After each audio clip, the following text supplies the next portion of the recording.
James Robert Scott and his wife, Mary Pearl Bragg Scott, were most likely very proud of their only child and son, J.R. He seemed to be both creative and ambitious, with a passion for music and photography, and by the time he was 20, he'd developed enough skill in both to be generating income from the endeavors he loved. Scotty's uncle, Pearl's brother Walter Bragg, operated the newspaper, the Arkansas Democrat-Herald. And so it was that Scotty was offered an opportunity to freelance his photographs. J.R. Scott never went anywhere without his camera. He turned 25 in 1937 and was already a recognizable figure in his hometown of Little Rock, Arkansas, where his family had lived honorably for generations. Not only had he been promoted to staff photographer at the Democrat-Herald, but he'd accepted an appointment at the state capitol as assistant director of tourism for the state. His passion, however, had always been music, and Scotty loved performing even more than he loved his camera. He had taught himself to play the piano, and people enjoyed his crooner style of singing. Back in 1930, at just 18 years old, J.R. Scott, otherwise known as Scotty, was going places. When he was working for the paper by day, Scotty also worked nights as a staff pianist and announcer for the local radio station, KGIF. One night, Ned Davis, who was a little older than Scotty and had already established himself as an indie band vocalist in the Little Rock area, decided to drop in at KGIF to promote his appearance at one of the local nightclubs. Neither Ned nor Scotty were looking for a partner that night, but magic happened during the on-air jam session that ensued, and this had listeners calling in requests for 3 hours. By the end of the evening, the pair had become cemented as a duo, with Scotty at the piano as their voices blended in stirring harmonies, all of the Ned and Scotty style, which was described as unaffectedly sentimental and straight from the heart. They were soon in demand throughout Arkansas, and the radio stations featured them frequently. Neither Ned or Scotty could read music, but that didn't stop them from being fan favorites. Their unique crooning style soon became recognizable throughout the state. Performances would begin with their theme song, Happy Days Are Here Again, before moving on to a repertoire of their most requested tunes. Lonesome Road, Harlem Moon, Always, Remember, We Just Couldn't Say Goodbye, Goofus, As You Desire Me, Please Say It Isn't So, Miss You, Fit as a Fiddle, Ready for Love, Contented, Somebody Loves You, and Moonlight and Roses.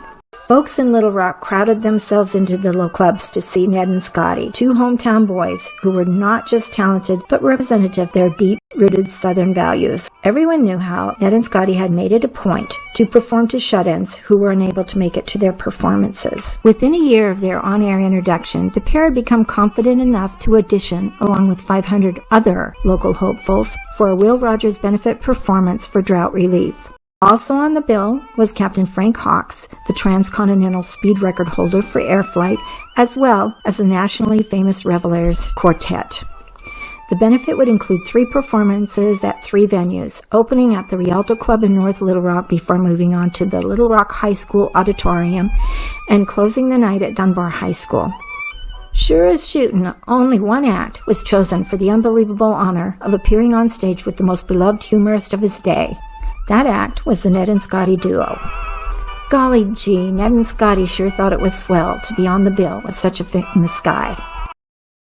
When the big night finally came, Ned and Scotty, in light of the serious cause they were supporting, did not open the show at the Rialto with Happy Days Are Here Again, but performed a few other fan favorites. As planned, when their time was up, they hustled themselves over to the Little Rock High School, arriving right on time for another enthusiastic crowd. They had no way of knowing that the crowd at the Rialto just wasn't going to let Will Rogers get away in time to meet them at the high school. So when Ned and Scotty ended their act at Little Rock High School with a big enthusiastic introduction for Will Rogers, nothing happened. Will was still trying to make a getaway from the Rialto. The pair stood on stage for a moment, not knowing what to do, until someone quietly walked on and whispered, "Rogers is still at the Rialto. I don't know how long he is going to be." The duo calmed down the crowd and went on making jokes and singing songs for 45 additional minutes until Will Rogers finally showed up. By the time they got to Dunmar High School, the crowd there had grown a little restless, but Ned and Scotty boldly took the stage and reassured the crowd that Will Rogers was on his way, and soon it would all be worth the wait. They were credited for handling the situation with grace and goodwill, and after that night, they were local celebrities. Suddenly, they were in demand all over the state of Arkansas. That was peanuts, though, compared to the fact that they had experienced a once-in-a-lifetime opportunity to perform with the one and only great Will Rogers. It would have been a thrill just meeting the guy, but to perform with him was unbelievable. Those sure were the good old days, and golly gee, performing with Will Rogers was really swell. That's what Scotty was thinking about that late afternoon in the early months of 1937 as he drove home. Scotty had married Ori in 1932, and our mother's birth in 1934 was marked with a headline in the Democrat Herald. Flash! Mr. Scott's crooning now to be put to good use. Scotty can take it. Little Carolyn had just turned 2 on that day in 1937. He was reliving those good old days as he drove home from an assignment for the paper. It had been a pretty nice assignment, covering the Arkansas Travelers baseball team's spring training at Travelers Field. It was exciting to cover the team, as this was only their 3rd season in Little Rock, and he had taken some pretty decent shots. Scotty was singing "They Can't Take That Away From Me" as he turned the wheel of his 1934 Chrysler Imperial. He reached for his camera, which he always kept loaded with a flashbulb just in case. Hustling through the front door, past the baby grand piano in front of the living room window, he caused the semi-sheer full-length curtains behind it to sway ever so slightly. Across from the front door was an archway that opened to the kitchen and dining room, with a partial wall to the right of it. In front of the wall was an accent chair, and that is where he found his wife Ori and his baby Carolyn waiting for him, like a pair of sneaky Petes. Carolyn was grinning and squirming as Ori was trying to keep a straight face at the clever little ruse they had planned. It was the day before Easter, and Ori had just brought Carolyn a little pink cotton Easter dress and decided to surprise her husband by dressing her daughter up for him. Carolyn adored her daddy. Scotty stopped in front of them, tilting his head slightly before reaching out for his precious little daughter as she ran to him. He scooped her up in his arms and kissed her little laughing face before plopping her on top of the piano in her pretty pink dress with white anklets ruffled at the top and shiny black patent leather shoes. He grabbed his camera and took a few steps back as he focused it, just as Carolyn had raised her hands in front of her chest with a little space between them, like she was clapping, flashing a smile that was pure glee.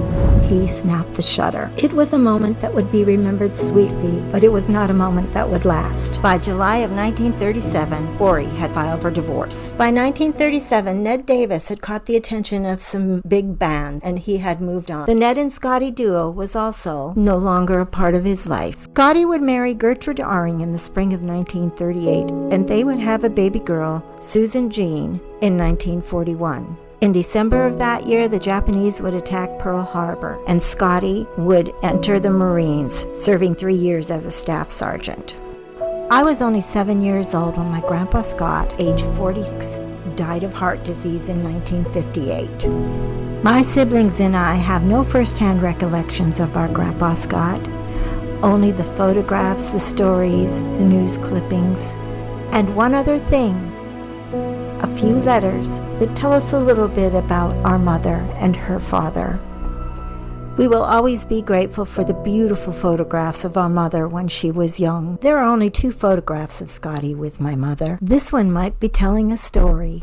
Can you see how Scotty is looking at his little baby daughter adoringly, while both of them are looking off at something else? Growing up, our mother was led to believe that Scotty didn't want her. When she was old enough to get in touch with him, he explained that he had continuously written her letters that she never received. She did have good reason to believe that the letters were intentionally kept from her.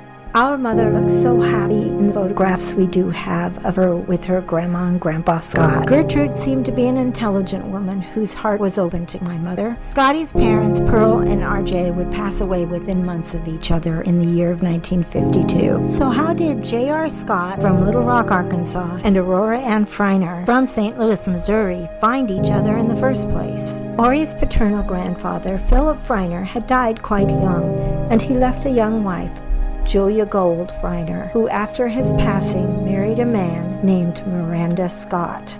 Family photographs with notes on the backs of them tell the story that Ori was very connected to her father's family. We even have a photograph of me and my mother, Ori's grandmother, Julia Goldfreiner Scott. There is so much I don't know about my grandfather, but what I do know of him speaks of a man with intense character. It's baffling that the childhood of that beautiful little girl who was my mother turned out to be such a mess. When she returned from the orchard to her mother, Ori had tried to convince her that she should accept the offer of a man who was willing to pay handsomely for her. She was only 14. In the timelines of the lives of Carrie and Ori, there are a couple of coincidences that are worth mentioning. In 1932, the year that Ori and Scotty got married, an older showman named Billy Watson decided to revive an old burlesque act featuring overweight, attractive women who could sing and dance and be funny. Carrie ended up going on tour with this little troupe they called the Beef Trust. The act became somewhat famous in the 1930s, with people coming from Europe just to see them. With her 17-year-old daughter married, Carrie was free to go.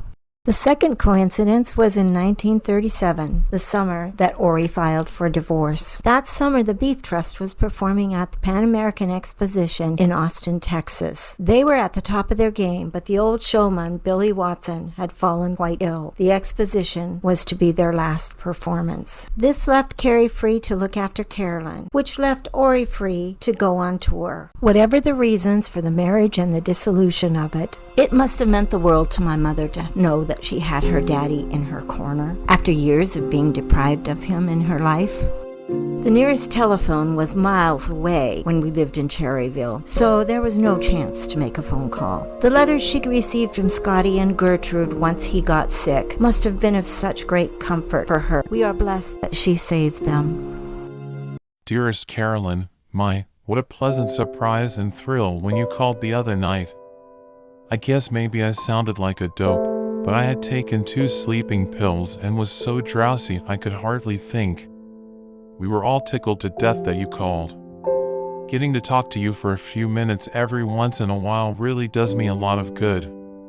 You have no idea how often I think of you, honey, and how I long to see you. I know I should write a lot more, as I have plenty of time, but writing is quite a job for me.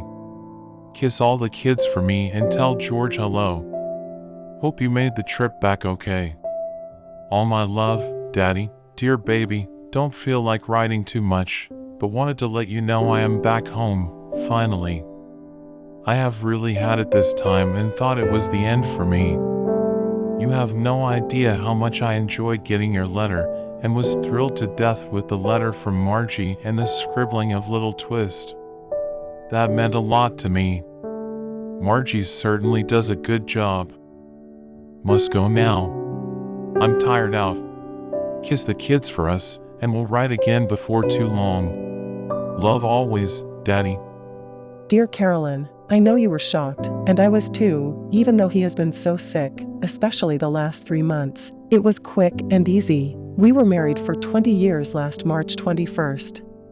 He was so good and generous, and it broke his heart because he loved you and the kids so much and never got to see you. I was home the night you called Mother, and my family from Memphis was here with me. So sorry you missed coming, but I understand. Tell me more about Twist's ankle. Would love to see the baby so much. Bye for now, honey, and don't forget me. We love you too. Kiss all for us. Love, Gert. My mother always knew how much her Grandma Carrie loved her. But Scotty and Gertrude loved her tenderly, and that was something she had never known. If only she could have kept it. She just couldn't seem to catch a break. She kept in touch with Gert until Gert died. Towards the end of her life, she became close with her sister Susie, and they were able to enjoy the bonds of a real sisterhood,